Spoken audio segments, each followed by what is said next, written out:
And there we are. Welcome, everybody. Thanks for coming out. Part of our continuing series where we talk to reporters, writers, activists, professors, anybody on the left, anybody on the right, as long as they have coherent thoughts. We want to provide their perspective to you, unedited and unaltered. With us today, it's our privilege to have Professor Bryan D. Caplan. He's a professor of economics at George Mason University. He's the public economics, public choice, psychology, and economics of the family. He's an expert in that. As a professor of economics, Bryan Caplan has published in the American Economic Review, the Economic Journal, the Journal of Law and Economics, Social Science Quarterly, the Journal of Public Economics, the Southern Economic Journal, Public Choice, and numerous other outlets. His book, The Myth of the Rational Voter, Why Democracies Choose Bad Policies, was published by Princeton University Press and named the best political book this year by the famous New York Times. His personal webpage is bcaplan.com, and his working papers can be found at econfaculty.gmu.edu, bcaplan, econ, etc. Also, he published the book, Selfish Reasons to Have More Kids, Why Being a Great Parent is Less Work and More Fun Than You Think. That sounds interesting. Some of the work dissertations he supervised was on immigration and entrepreneurship, essays on the economics of post-secondary alternative learning, labor economics, women and immigrants in the labor market, the political economy of immigration, signals from equity and options markets for stock selection. What does the American public believe about tax policy and the role of too big to fail status in bank merger activity? So kind of a mix between politics and economics. He has a bachelor's of economics from the University of California at Berkeley, great school. And to follow it up, PhD in economics from Princeton University in 1997, where he's taught as an assistant professor of economics at George Mason University from basically 1997 to now. We've already covered some of his fields. Some of the things he also teaches in Introduction to Microeconomics, Macroeconomics, Industrial Organization, Labor Economics, Econometrics, Public Choice, Microeconomics, and Monetary Economics, Public Finance, and Public Choice. He wrote The Myth of the Rational Voter, Selfish Reasons to Have More Kids, The Case Against Education, Open Borders, Labor Econ versus the World, How Evil Are Politicians and Don't Be a Feminist. His next book, Build, Baby, Build, The Science and Ethics of Housing. He's the editor-in-chief writer for Bet On It, a blog hosted by Salem Center for Policy at the University of Texas.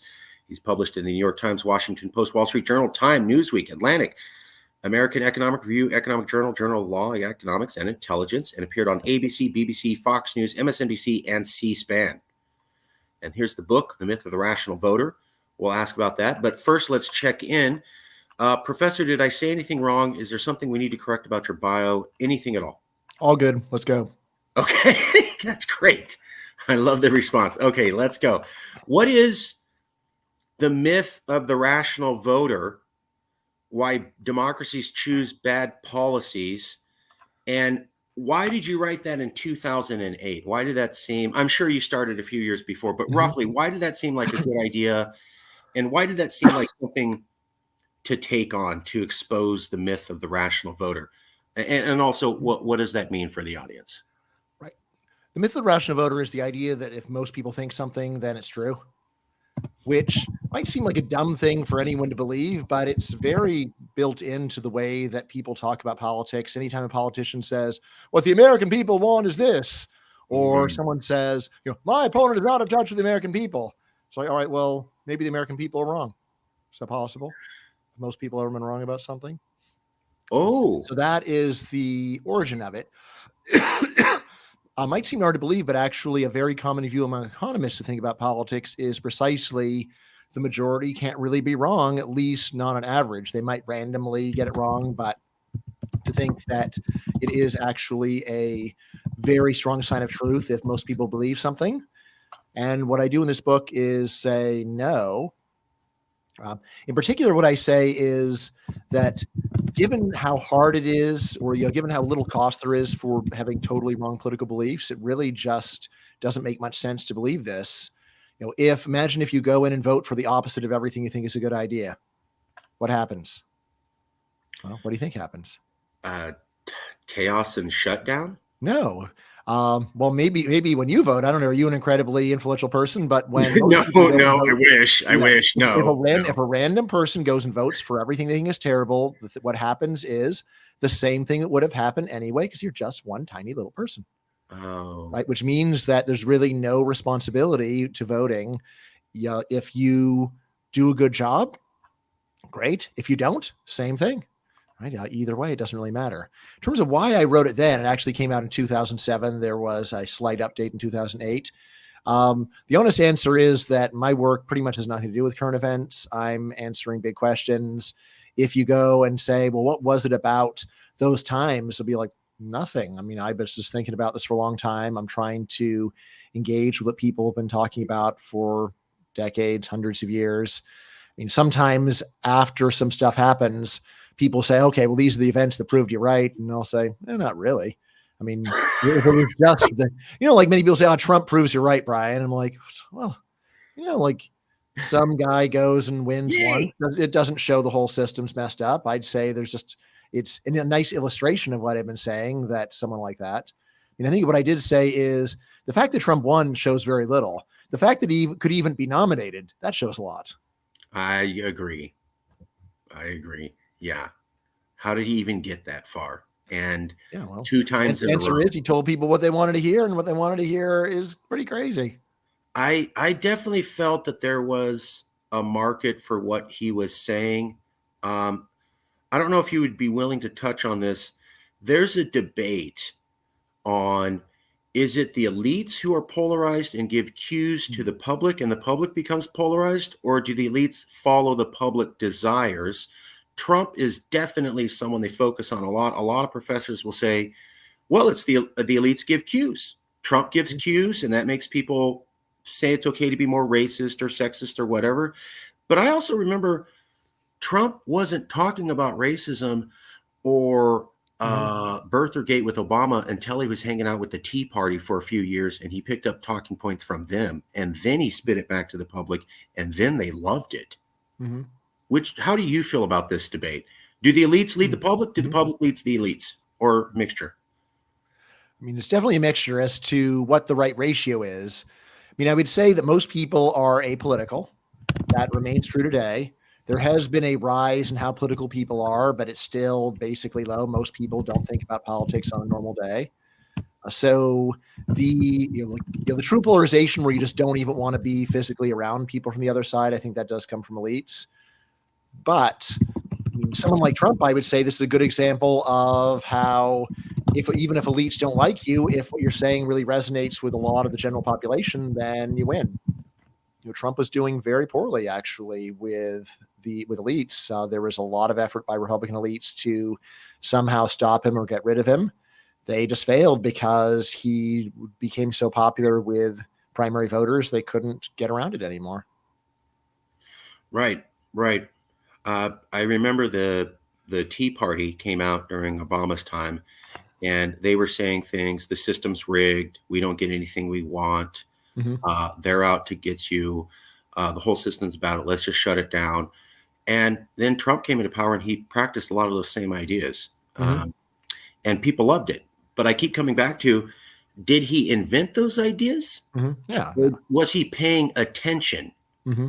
and saying, oh, I bet if I magnify that message, people will love me? Yeah, I mean, like on the Tea Party, I would say that their main message was government's too big, it spends too much, it taxes too much. I don't like there probably was anti-immigrant sentiment there, but it wasn't their main thing. But it was Trump who realized, oh wow, complaining about immigrants really sells, so I'm going to do it.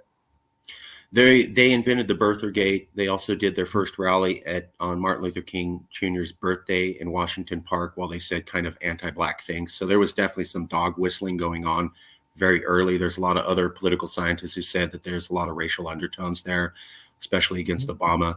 And they seemed to implement a new political ideology, which was, we don't have to pass anything as long as we shut everything down. And Mm-hmm. that seemed to be new and scary. Uh, what is, how do we make it better with the rational voter? Is it possible, or is this where we're at? Where, sometimes the folks, they got it wrong and they pick a Trump and you just get to deal with it. Is this something we live with going in the future? Is this something we can prevent? Can we educate ourselves out of this? Or is social media the reason that we all made bad decisions? And if we just get rid of Facebook and Twitter, everything goes back to normal. I mean, I would say things have never been good. So the idea that social media has turned a wonderful system where people were reasonable and had civilized discussions thoughtfully into what we have today is wrong. In terms of what can be done to improve it, I always say step one is just like Alcoholics Anonymous, admit you have a problem. As long as people think that whatever's popular has got to be true or is presumptively true, then it's very hard to argue against it. Once it just be it's really good to just generally accept that popularity does not equal truth, then you can advance from there. In terms of what else you can do, sure, you can try educating people. Obviously, though, who educates the educators? It's a big issue. If you were to say, Brian, you get to decide what's being taught. Okay, great. Now I can really fix things. Right. But I would say that, wouldn't I? This was one of my favorite things to do with professors. I go, this is a magic wand. I'm going to give you the magic wand, and poof, if you could make the magic wand, what would you do to make things differently? Let me ask you that. If you were in charge, here's the wand and I'm passing it through you, and let's imagine for a second, this is a real magic wand and you took it. And if you just go abracadabra, 300 million people will act the way that you want them to act. Government will change. You could basically rewrite history. It's the equivalent of Thanos's glove. What would you do? What would you do? What would be the top 3 things that if you were in charge and you could do? I'm going to go, I know I got 5 minutes of power, but if I could make these 3 things happen, boy, would America be better going off in the future. One of them is recognize that we have a problem. Popularity doesn't mean. Well, I mean, if you're only giving me 3 things, and I don't think I would waste it on that. Okay. Because 5 things. Honestly, I think I would just go and try to lock in some very big policy reforms that I think are a very good idea in at the hardest level. So the big ones that I would push would be open borders for immigration, getting rid of housing regulations so you can build whatever you want.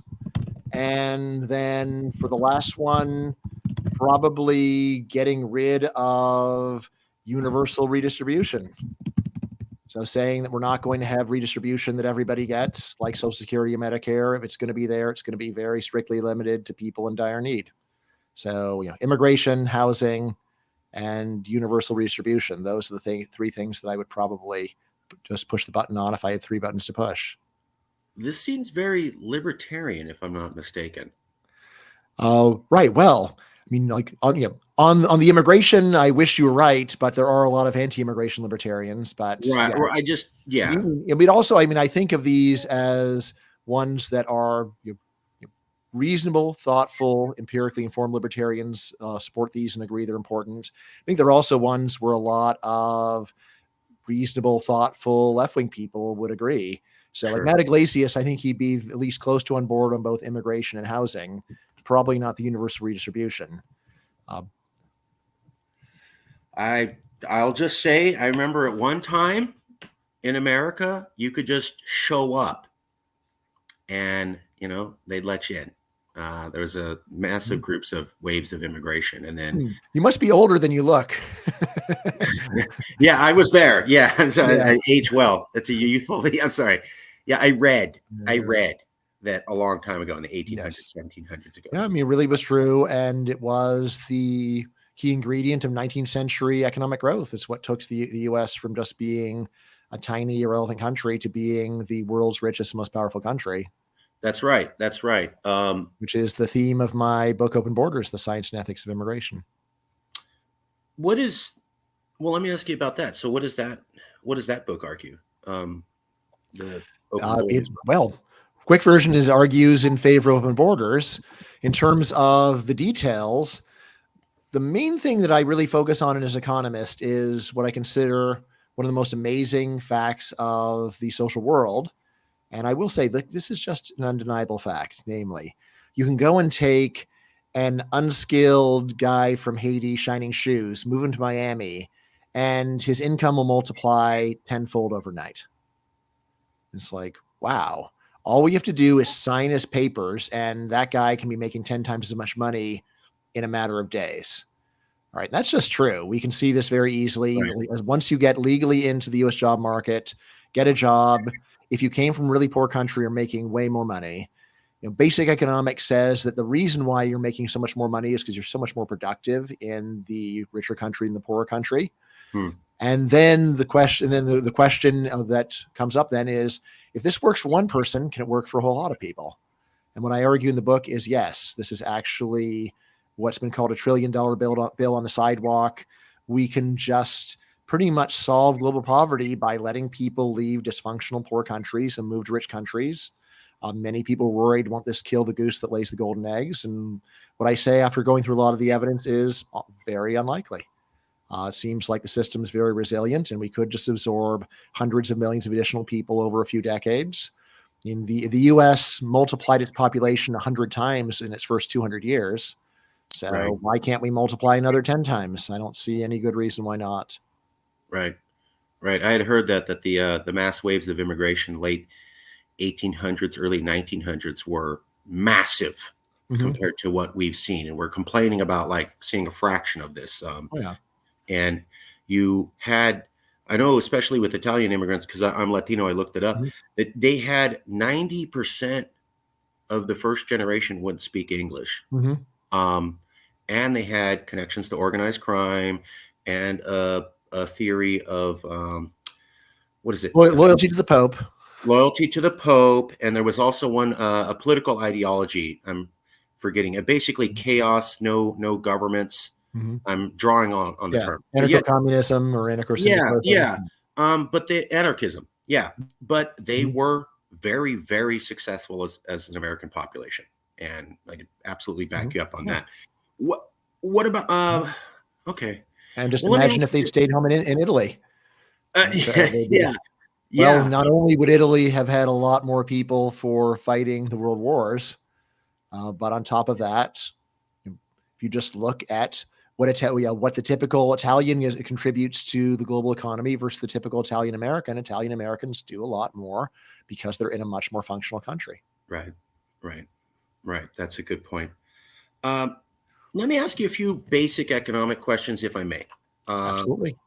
So, dealing with political polarization, and for everybody there, I did an interview with Clifford Theus at Shenandoah University, and also F.H. Buckley, professor of law, George Mason.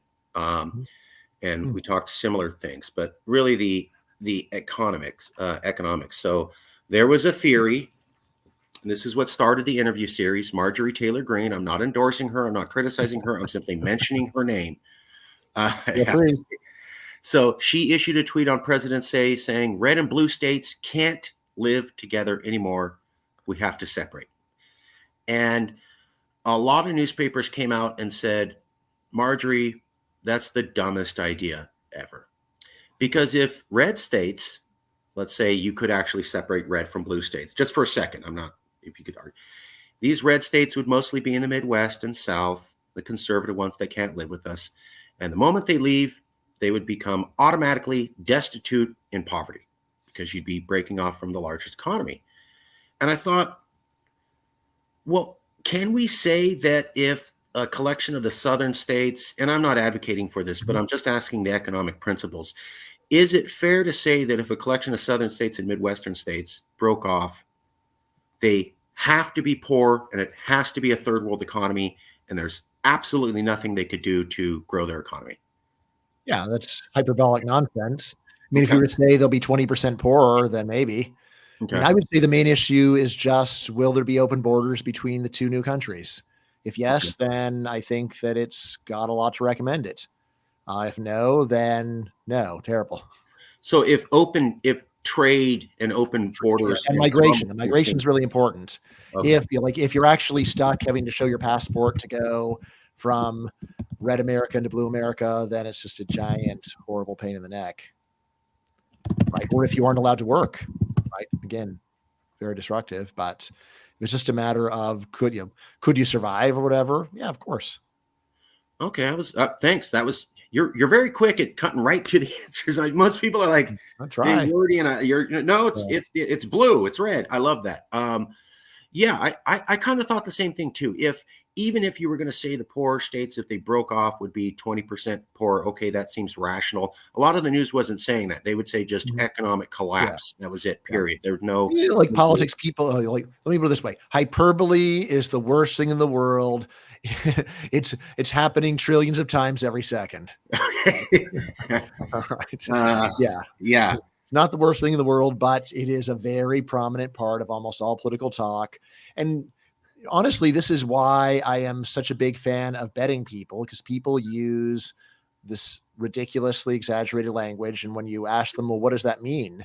And it's like, well, it means like a 3% reduction. It's like, all right, we don't even disagree. It's just you like adjectives and I don't. right, right. Which, and in all the newspapers that I read where they had smart people saying it, yeah, it was all adjectives, no specifics. Yep. And you got it. Something I was talking about. If they go, well, you'd be out of NAFTA and you'd be economic. I go, who said they're not going to trade with each other? Yeah. Canada and America are separate countries in trade. So Yep. is Mexico and America. Yep. Everybody's moving. Like the migration is the really big issue because we don't have free migration even with Canada, and that does wind up trapping a lot of talent on the wrong side of either border. So that's the main thing I would be worried about.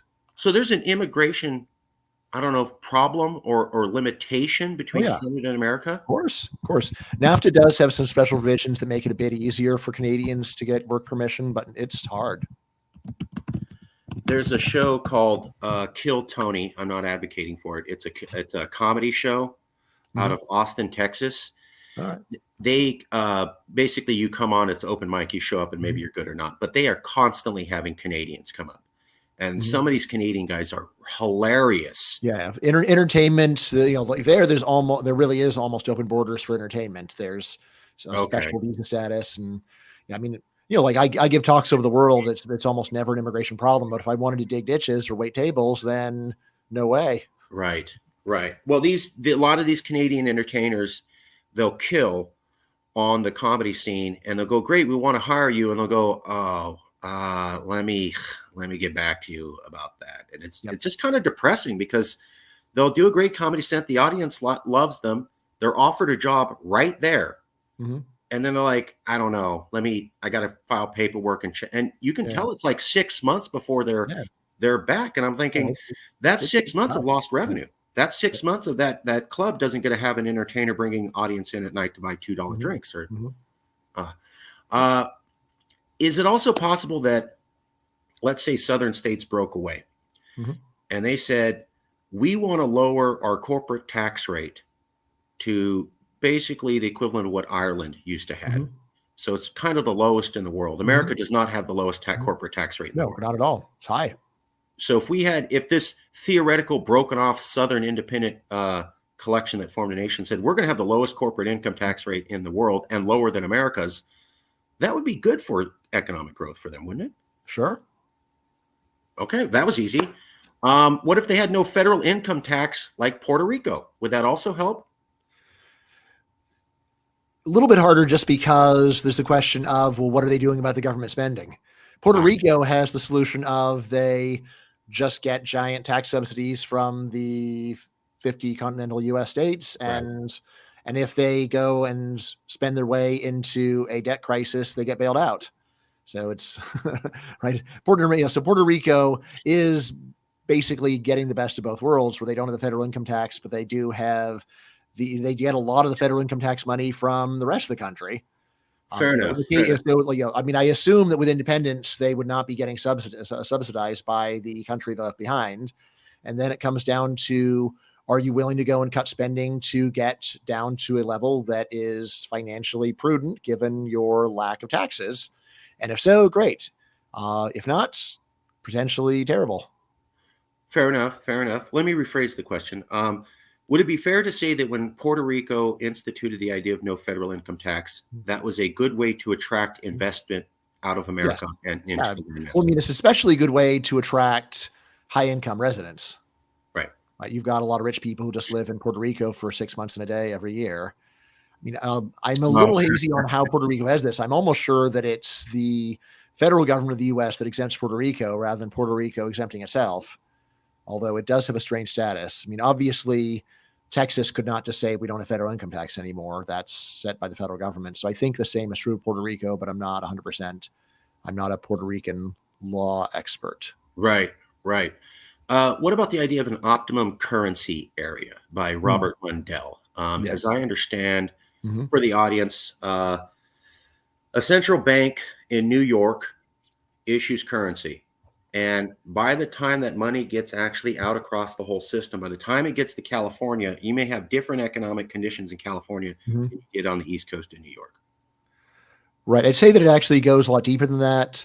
It comes down to if different regions have different conditions. It doesn't even need to be a lag. It's just so when you have a common currency, you've got one monetary policy for the whole country. And if different Right, parts of the country have different conditions, then what's good for some areas is going to be bad for other areas. right. So that's the main critique of why the euro was such a dumb idea. I mean, really, the euro is fantastic for tourists, but for the countries, probably been a bad idea.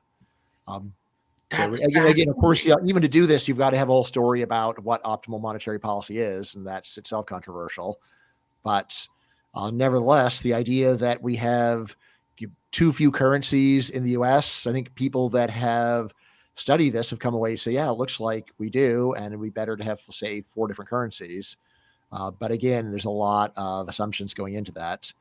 I would just say that as a tourist, it's more convenient to have a common currency. Otherwise, there's not too much to be said there. And with credit cards, it's even more obvious why you don't really need common currency, because now we have a system using credit cards for just doing instantaneous conversion. But if you were using cash, Yeah, there seems to then it's inconvenient. there is a problem Yeah. of economic financial policies of we're going to raise interest rates or lower Hmm. interest rates, Hmm. for example, Hmm. being set in New York to Hmm. benefit where New York is if they're in a recession Hmm. or if they're going into Hmm. inflation. And that might be the total opposite of what the economy in the Hmm. South may need at that particular Yeah. point. Yep. Could be. Uh, those were a lot of the questions that I had because I Right. just, a lot of the economists that I was interviewing, all I was trying to get them to say was, it's not fair to ignore all these topics and just say if you break off automatic failure. And I'm like, we're not Yeah. discussing the range of Yeah. things that Like as to what failure, what does failure even mean? If it's like, half the population starves to death, is that failure? Is it 1% poorer? Is that failure? Is mm, it there are I mean, often what people mean by failure is there are stories on TV about it that make it look bad, and that's all they got. So like I remember like before Trump was elected, there was someone saying, "Look, I don't want to go and have to read about this in the newspaper every day." And then, of course, it's you might just interpret it figuratively and say that he's concerned about what Trump will do, but like we could also interpret that literally. And I think there's a lot to that. A lot of people, their main view of politics is it determines the feelings they have when they read the news. In terms of what they see with their own eyes, right, they couldn't even tell the difference between a country under Republican and Democratic rule normally. right, Imagine that you just didn't know who had won, and you just walk around your neighborhood and try to figure it out. right, Yeah, right. either You go wouldn't be through the able to tell it. mall. You don't know.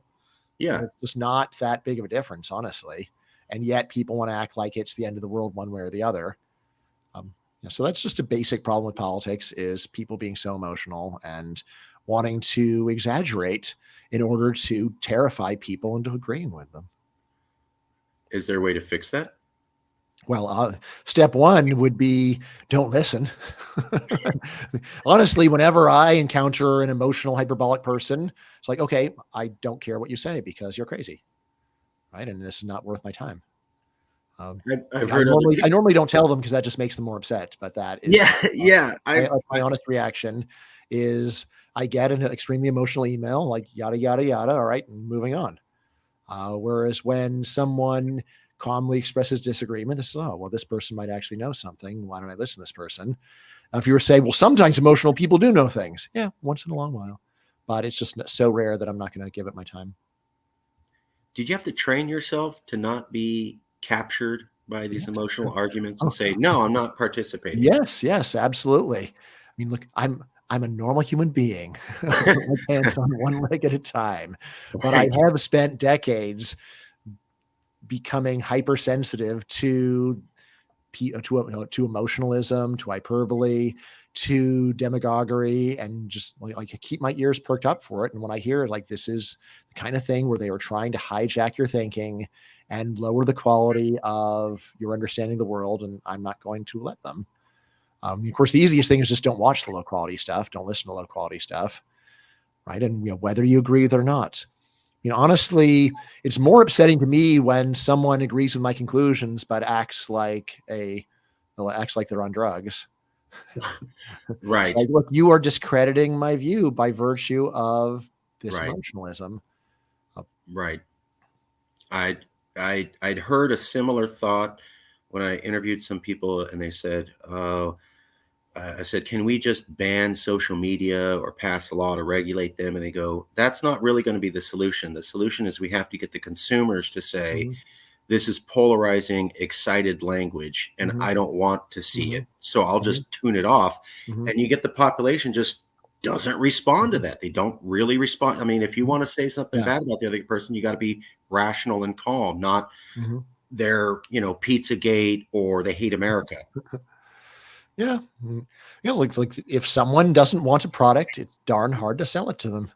Right? There's a reason why negative media and emotional media prevails. It's more exciting, it's more engaging for most people. If everyone was like me, this stuff would go down into bankruptcy, but Right. most people aren't like me. Step one is fix yourself and be the change you want to see in the world. Step two is try to persuade other people. I've had some slight success on that. I'm not going to claim I can see it in national data or anything like that. I know there's some people that I've persuaded, but that's what I'm capable of doing. If you're listening and you're 1,000 times as persuasive as me, then I would be delighted if you do a better job than I have in persuading other people to calm down. So this is the magic wand. And if I give you this magic wand and you go poof, things magically happen. If I gave you this magic wand, how Mhm. could you convert 300 million Americans to be more like you? Hmm. I mean, it's magic, so it's kind of a fake Yeah, right. question. Never mind. There's The yeah. whole point of magic is to do All right. things that All can't, right. in imagination that can't be done in reality. That's If it was that's like I have to do something that's within the range of what could be plausibly seen as non-magical, fair then enough. it's getting to a harder question. Let's see. You're Hmm, very hmm. funny. I Yeah, okay. yeah. We'll skip ahead to the final thought. So Okay. here's the final thoughts. You're not you. You're not me. You're a third party person watching this interview, and they said, "Wow, I learned a lot," but they're struggling to remember everything that was said.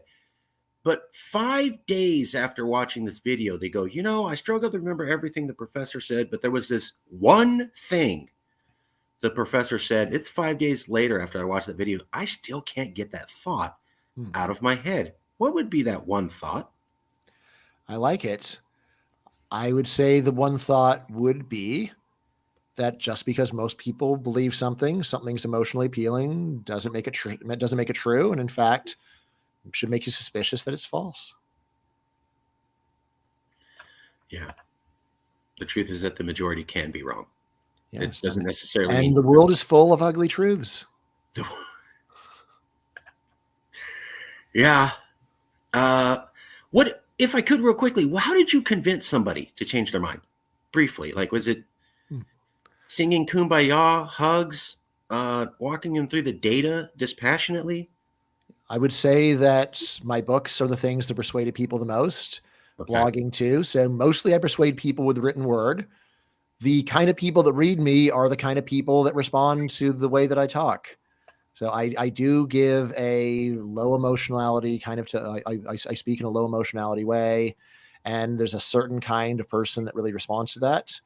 In terms of persuading people in real life, here I will invoke the great Dale Carnegie's How to Win Friends and Influence People and say that step Oh, one to persuading people is to convince them that you're a decent human being and not actually to try to persuade them of things right away. Step one is for them to like you as a human being, to feel like you care about them and listen to them. And after they are convinced of that, then maybe they'll take you seriously on some other issue. But really, if you just go up to a stranger and say, "Hey, I want to change your mind about nuclear power," why not just go hit your head against a brick wall? okay. That makes a lot of sense. That makes a lot of sense. A lot of truth there. Mm. Okay, last question. You don't have to answer, but we always ask. We try to keep the Okay. conversation going. Do you know anybody who might be open for an interview? It could be an activist, Mhm. relative, athlete, famous person, other professor, anybody at all. You don't have to answer, but we always ask if you have any recommendations. Two top people that come to mind are my best friend Robin Hanson and philosopher Michael Huemer of the University of Colorado. So they're both geniuses. They both have an enormous amount to say about a great many important topics. I agree with Mike a lot more than Robin, but they are both people that will blow your minds. Robin Hanson. Robin Hanson at a GMU. at GMU. Yep. And then what was the other gentleman's name? Michael Huemer, Huemer, at the University of Colorado. Got it. I will. Thank you. Thank you. I really appreciate it. That's it. I want to say thank you for your time. I know your time is very valuable. Thank you for coming out. I will email you a copy of the interview shortly. And I want to say thank you for your time. Thank you for coming out. All right. My pleasure. Thanks a lot. Bye-bye. Bye-bye.